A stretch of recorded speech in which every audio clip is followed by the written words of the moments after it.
தமிழக வெற்றி கழகத்தின் தலைவருமான தமிழ்நாட்டின் முதலமைச்சருமான திரு ஜோசப் விஜய் அவர்களின் நல்லாசியுடன் சோழிங்கநல்லூர் சட்டமன்ற தொகுதியில் போட்டியிட்டு 96,780 வாக்கு வித்தியாசத்தில் வெற்றி பெற செய்த சோழிங்கநல்லூர் தொகுதி மக்களுக்கும் கண்ணகி நகர் மக்களுக்கும் எழில்நகர் மக்களுக்கும் என் மனமார்ந்த நன்றியை தெரிவித்துக் கொள்கிறேன்.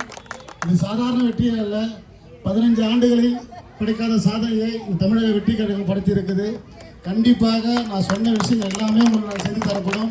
கண்ணகி நகரை பொறுத்தவரையும் இல்லை, கண்ணகி நகர், எழில்நகர், செம்மஞ்சேரி, பெரும்பாக்கம், அவசியம் எல்லா ஏரியாலையும் நிறைய பிரச்சனைகள் இருக்குது. உங்கள் ஊரில் வந்து உங்களோட குறைகளை கேட்டு எல்லாமே சரி செஞ்சு தரேன். கொஞ்ச நாள் வெயிட் பண்ணுங்கள். இப்போ தான் நம்ம ஜெயிச்சு ஒரு 10 நாள் தான் ஆகுது. யாருமே எதுவும் நினச்சிக்க வேண்டாம்.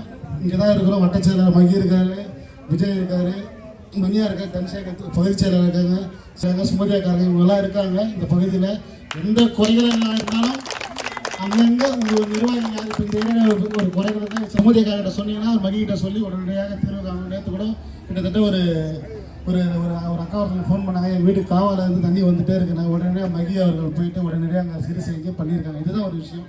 அதனால உங்களோட ஒத்துழைப்பு இருந்தால் மட்டும்தான் இங்கே எல்லா விஷயத்தையும் சாதிக்க முடியும். அது நீங்கள் எப்பயுமே உறுதுணையாக இருப்பீங்க. இப்போ இது 5 வருஷம் இல்லைம்மா நம்ம ஜெயிக்கிறது. இனி வரும் காலங்கள் எல்லாமே நம்ம தான். இனி வரும் காலங்கள் எல்லாமும் நம்ம தாயை காட்சி தான். வருகின்ற கவுன்சில் எலெக்ஷன்லையும் சரி நம்ம மிகப்பெரிய வெற்றி பெறுவோன்றதுல உறுதி அளிக்கிறேன். ரொம்ப சந்தோஷம். நிறைய இடத்துக்கு போக வேண்டியது இருக்கு. ரொம்ப நன்றி. நீங்கள் எந்த ஒரு நிகழ்வுக்கு இருந்தாலும் கூப்பிடுங்க, நான் கண்டிப்பாக வரேன். இது வர உங்கள் குடும்பத்தில் ஒருத்தராக எப்பயுமே இருப்பேன். ஏதோ நான் ஓட்டுக்கு எடுத்து ஜெயிலுக்கு தோசை சொல்லலாம், உண்மையாக உணர்வுபூர்வமாக சொல்கிறேம்மா.